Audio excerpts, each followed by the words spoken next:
आज के व्याख्यान में हम जयशंकर प्रसाद द्वारा रचित कामायनी के सारांश को समझेंगे। भले ही हमारे पाठ्यक्रम में मात्र 4 सर्ग दिए गए हैं, किंतु हमें संपूर्ण कामायनी को संक्षिप्त में समझना अति आवश्यक है।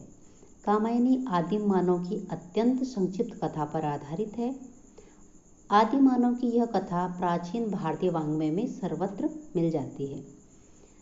कथा इस प्रकार प्रारंभ होती है। देवों के उन्मुक्त भोग विलास से विक्षुब्ध विराट सत्ता की प्रेरणा से प्रलय हो जाता है।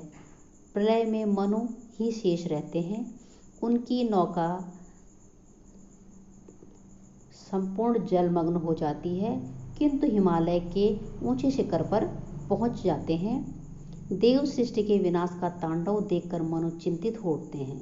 धीरे धीरे जल प्लावन घटता है और शांत वातावरण में पुनः मनु आ जाते हैं। वे अब जीवन के प्रति उत्सुक हो जाते हैं। सुखमय जीवन जीने के लिए मनु यज्ञ भी करते हैं और यही मनु का गंधर्व कुमारी श्रद्धा से मिलन होता है। वह निराश मनु को कर्म करने की प्रेरणा देती है और श्रद्धा मनु के व्यक्तित्व से आकृष्ट होकर आत्मसमर्पण कर देती है। दोनों गृहस्थ धर्म का पालन करने लगते हैं और दोनों युवा हृदयों के मिलन से काम और वासना की उत्पत्ति होती है। श्रद्धा में लज्जा भाव का उदय होता है। इसी बीच असुर पुरोहित आकुली और किलात, इनकी मनु से भेंट होती है। असुर पुरोहितों के कहने पर मनु हिंसक पशु यज्ञ में निरत हो जाते हैं। श्रद्धा इसका बहुत विरोध करती है, किंतु मनु हिंसक कर्मों में लिप्त हो जाते हैं। श्रद्धा मनु से रूठ जाती है और वह गर्भवती है।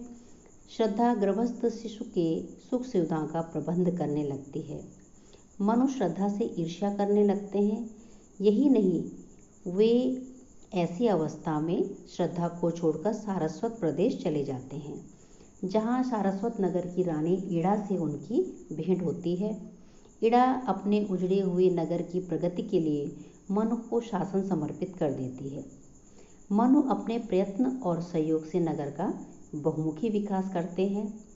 अपना अधिकार और वासना की तृप्ति के लिए मनु इड़ा से अनैतिक संबंध स्थापित करना चाहते हैं। परिणामतः असफल संघर्ष और जन क्रांति हो जाती है। जनता की ओर से युद्ध के लिए आए हुए आकोली और किलात, ये दोनों मनु इनको मार भगाते हैं, किंतु अंत में प्रजा से पराजित होकर मनु मूर्छित हो जाते हैं। इधर श्रद्धा ने एक पुत्र को जन्म दिया, जिसे मानव कहा गया। मनु को स्वप्न में दुर्घटनाग्रस्त देख श्रद्धा मानव को साथ लेकर उनकी खोज में निकल पड़ती है। वह खोजते खोजते वहीं पहुंच जाती है जहां युद्ध स्थल में मनु घायल पड़े हैं। श्रद्धा को देख मनु को ग्लानि होती है। ग्लानिवश मनु पुनः श्रद्धा को छोड़कर चले जाते हैं। श्रद्धा इड़ा की शासन व्यवस्था के लिए पुत्र को छोड़कर पुनः मनु की खोज में निकल पड़ती है। मनु को सरस्वती नदी के तट पर तपस्या करते देख श्रद्धा प्रसन्न होती है। श्रद्धा के पुनर्मिलन पर मनु को यही शिव के दर्शन होते हैं। श्रद्धा मनु को एक ऐसे स्थान पर ले जाती है जहां 3 अग्निपिंड दिखाई देते हैं। श्रद्धा उनका रहस्य मनु को समझाती है कि ये इच्छा, क्रिया और ज्ञान नामक शक्तियों से परिपूर्ण हैं। अलग अलग रहने के कारण ही ये अपूर्ण थे। इनमें समन्वय अपेक्षित है, यह कहकर श्रद्धा मुस्कुरा देती है। श्रद्धा के मुस्कुराते ही वे तीनों लोग एक हो जाते हैं। मनु के मन क्लेश दूर हो जाता है और वह मनु को दिव्य अनाहत नाद सुनाई देने लगता है। अब वे शांतिमय आनंद में लीन हो जाते हैं और कुछ समय बाद मानव तथा सप्रज्ञा कुछ समय पश्चात मानव सप्रजा ईड़ा कैलाश पर पहुंचकर मनु और श्रद्धा से मिलते हैं। भेदभाव से मुक्त हो सभी सामरस्य दशा में अखंड आनंद में लीन हो जाते हैं। इस प्रकार आज हमने कामायनी के सारांश को समझा।